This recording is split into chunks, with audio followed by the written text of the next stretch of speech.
of retail on display this week. This morning we heard from Lowe's and Target, both reporting impressive beats on the top and bottom lines and a jump in same-store sales. Both stocks are set to open at all-time highs.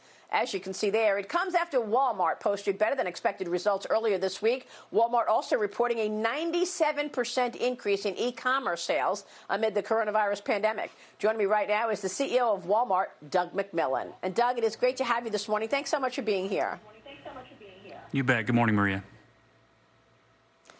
What a quarter, and really, it's interesting to see when you're in the middle of a crisis, in the middle of a pandemic, where customers will show loyalty. They certainly showed it at Walmart. Can you characterize the quarter for us? What drove business?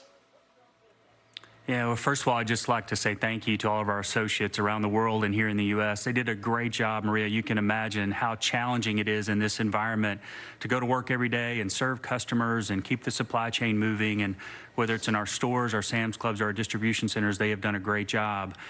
Customers have been responding kind of in waves as we've gone through the first and second quarter. It won't surprise you that they got really focused on things they needed to stock up to be at home for a long time at first. Over time, as we got through the second quarter and stimulus checks came into play and people were at home, we certainly saw them buy things like laptops and tablets and fishing equipment and bicycles, things that were related to home decor. As they were at home, thinking about their environment inside and outside the house, we certainly saw them respond with what they were buying. And e-commerce in particular was very strong. Yeah, I love going through some of the sales lines at Walmart because you really see what people are doing. You had board games and puzzles, construction all doing really well, sold enough puzzle boxes in the second quarter to fill 2 Olympic-sized pools. That was funny.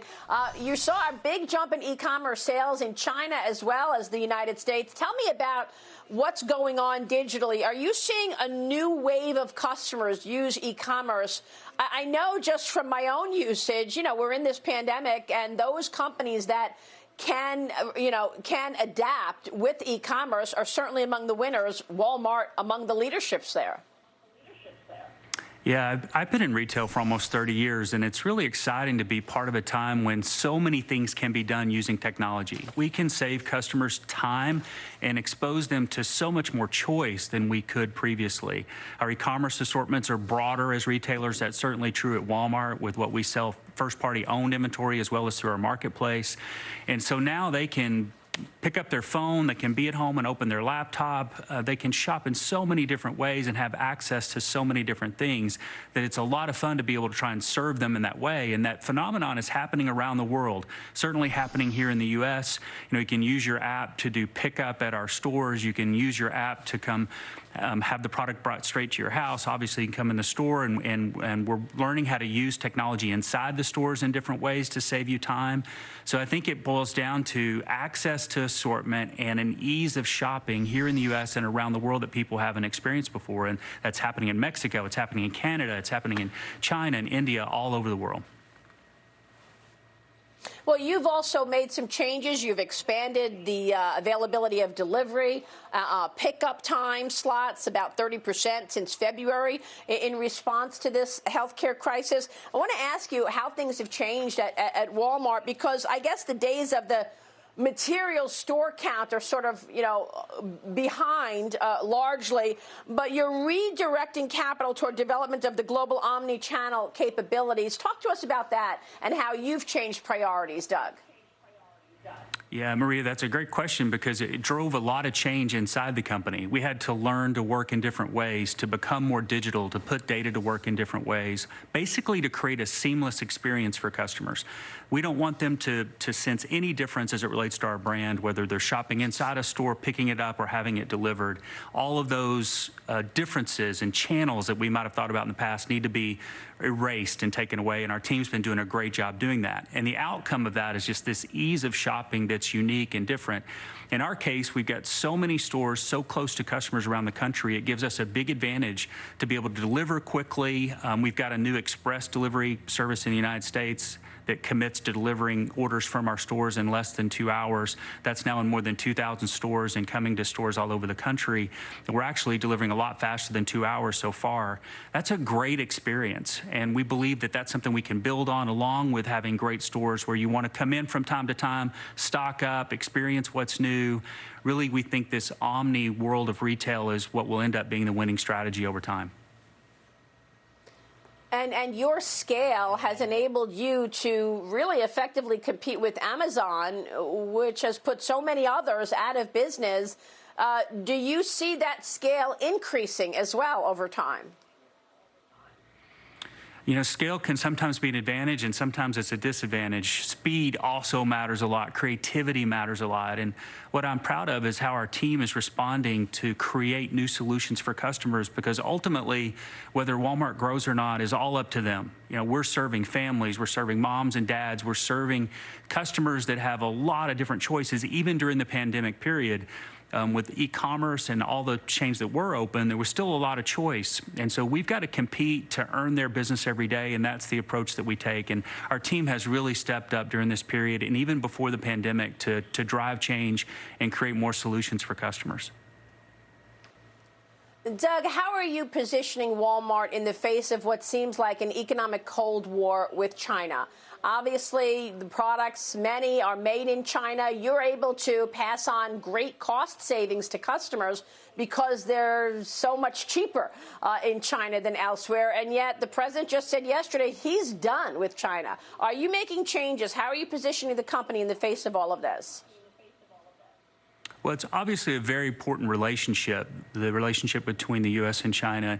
We buy products out of China, but in the U.S., about 2/3 of what we sell is made in the United States. And in addition to China, we buy goods from a lot of other countries. Mexico and Canada are really big in our supply chain, as is India, Vietnam, and a few other countries. So mainly U.S. sourced, but we do have a distributed supply chain around the world. China still plays an important role in that. And we also have stores and clubs and an e-commerce investment in China. We've got over 400 stores and clubs there. So since 1996, we've been able to invest in China, grow a business, serve customers there, as we do in 27 countries around the world, and we think that's a positive. So it's our hope that these countries will work together, this administration and in the years to come, to find ways to have a collaborative relationship where we should. Clearly, there are issues between the countries that need to be solved, and we'll leave that to government leaders to sort them out. But as it relates to trade, we think countries that trade together tend to solve problems in a more peaceful manner. We think that's a positive thing. We want to be able to do business in China, and I know a lot of American businesses and farmers and others want to as well. So it's really important that we talk to each other and work through the issues we have. Doug, what are your expectations for the second half of the year? Do you think we will see a bounce back in the economy? Obviously, that contraction in the second quarter was pretty severe, almost 33%. It's really hard to call, and I think it's going to be volatile. And the answer is it depends. You know, if as a country we can learn how to go back to work, as some businesses have, in a safe way, keep our economy moving while protecting people against the pandemic and the health crisis that we're experiencing, that's going to go a long way. Then you've got the government choices related to stimulus, this phase 4 conversation that's going on. And it's really important that small businesses in particular be addressed. When we look at what's happening in the economy, the big businesses, Walmart included, we're a lot more concerned about what's happening with small businesses than we are the big businesses. And we hope that government will come together soon with a comprehensive plan to help small business get back on its feet. Yeah, you said on the earnings call yesterday that stimulus was a big part of the tailwinds that affected the second quarter. Here we are waiting on a stimulus package. What should CEOs expect from the latest round of stimulus? What do you think is really critical to be in that right now while the Democrats and the Republicans try to work this out? Yeah, when you look at the second quarter for retail, Maria, the stimulus checks, the fact that fewer people were going out to eat, everyone was at home, there were a number of different tailwinds that have driven the retail business in the second quarter, and you can see that in all the results. Looking ahead, I do think that this focus on small businesses and people that really need the help, you know, people ask me, what do I see in the economy? What are customers telling us? And I would say that there's a lot of variance. You know, there are some people who have continued to have a job, they've continued to be paid, they're working from home.